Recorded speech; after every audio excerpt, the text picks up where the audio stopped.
நம்ம சிங்காரி சரக்கு நல்ல சரக்கு சும்மா கும்முன்னு ஏறுது கிக்கு எனக்கு நம்ம சிங்காரி சரக்கு நல்ல சரக்கு சும்மா கும்முன்னு ஏறுது கிக்கு எனக்கு நான் விட்டெறிஞ்ச சல்லிய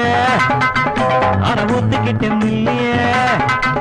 நான் விட்டெறிஞ்ச சல்லிய ஊத்துக்கிட்ட மில்லியே குதிரை மேல ஏறி போய் வாங்க போறேன் சொல்லியே சிங்காரி சரக்கு நல்ல சரக்கு சும்மா கும்முன்னு ஏறுது கிக்கு எனக்கு